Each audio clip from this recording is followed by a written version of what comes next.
agaasimaha guud ee wasaaradda waxbarashada iyo sayniska Professor Maxamed Faarax Xareed oo ka qayb galay xidhitaanka tababar muddo 15 cisho u socday macallimiinta iyo barayaasha kala duwan ee ka hawlan dugsiyada farsamada gacanta ee magaalada Hargeysa kaasi oo ujeedadiisu ahayd sidii loo sii horumarin lahaa loona xoojin lahaa mihnada iyo aqoonta farsamada gacanta ee dalka Soomaaliland tababarkan oo ka qayb qaadanaya 45 macallin isla markaasina ay bixinayeen dugsiga tababarka farsamada gacanta ee caalamiga ee TAC ee waddanka Kenya ayaa ugu horeyn madashaasi waxa ka hadlay agaasimaha waaxda dugsiyada farsamada gacanta ee wasaaradda waxbarashada iyo sayniska Axmed Faarax Caynaan iyo Axmed Cumar Cabdilaahi Jimcaale oo ka dheeraaday wasaaraddu sida isaga xil saartay in dalka ay u soo saarto farsamada iyo aqoon isla markaasina waxa ay tilmaameen in wasaaraddu ay garab istaagto dhammaanba kulliyadaha kala duwan ee gaarka loo leeyahay ee bixiya xirfadaha farsamada gacanta macallimiinta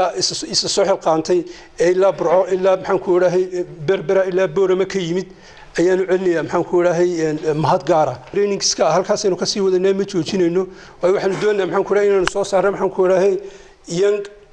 teacher instructors oo inoo faa'iideeyo oo maxaan ku yiraahday wax bara maxaan ku yiraahday yararkeena waxa weeyaan waxa ka go'an labada xafiis ee wasaaradda waxbarashada ugu qaabilsan horumarinta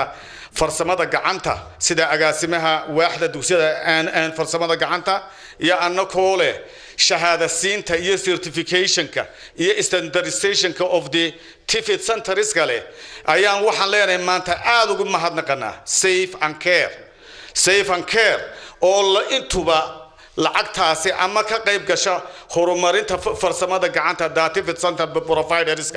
TVET center providerska ka qayb gasha ayaan aad ugu mahadnaqanaa safe oo ah hoggaan iyo care oo iyaduna ah xagga bari siisa sida BTI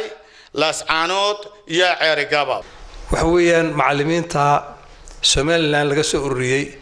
ee 15 cisho wax loo dhigayay ee isugu jira nin master graduate iyo nin analphabetic ah oo intuba macallimiin yihiin isu keentay waxay la tahay meel go'do isku uraanay idinkunba isugu soo ururtay wixii inta laga soo shaqeynayay ee Nairobi looga keenay nimanka arkaysaan wixii aynu kala hadhaynay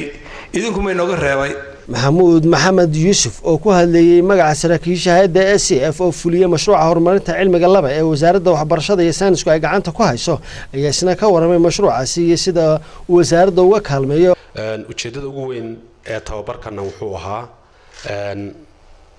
dhalinyarada aad gacanta ku haysaan ee xirfadda bartaan ee mar walba idinku yimaada muxuu ahaa goobihii waxbarashada in la siiyo tababar iyo xirfad tayo leh oo ay ku shaqo tagi karaan muhiimaddu waxa weeyaan waa shaqada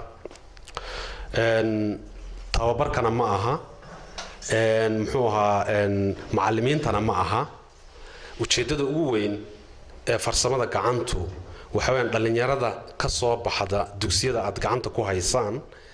in ay markii halka ka soo baxaan ay shaqo tagi karaan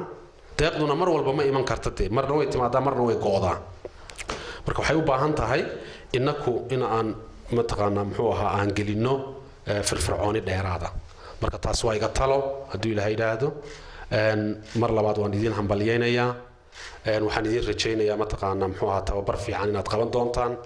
aqoon fiican inaad meesha ka hesheen hadduu ilaahay yidhaahdo aqoonta barayaasha la siinayay oo isugu jirtay qaybaha kala duwan ee biyogelinta mechanical-ka habka dabgelinta iyo nidaamka ka shaqaynta talaagadaha iyo qaboojiyaasha iyo alxanka ayaa gunaanadkii waxaa soo xidhay agaasimaha guud ee wasaaradda waxbarashada iyo sayniska Professor Maxamed Faarax Xareed oo tilmaamay in wasaaraddu ay dadaal dheer u gashay sidii ay u dhisay dugsiyada farsamada gacanta dalka isla markaasina maanta ay u fadhiyaan in aqoonyahankii barayaasha ka ahaa dugsiyadaasi farsamada gacanta kor loo sii qaado xirfadooda aqooneed horta waxaa aniga farxad gaar ah inaan ka soo qayb galo ardaydan runtii inta tababar ku jirtay ba arday ahaydeen macallimiinta maanta ka qalijibisay tababarkan 6 xirfadood ah waan inagu bogaadinayaa tababarka aad dhamaysateen waxaan kale oo aan inagu dardaarayaa in aad 6 xirfadood barateen aad ardayda u tagi doontaan aad uga faa'iideysaan insha Allah mustaqbalkana in aanu sii joogteyno barnaamijka hadda ah iyo kuwa kale oo halkaa joogtaan maanta kor inaga sii qaada waa ku dadaalaynaa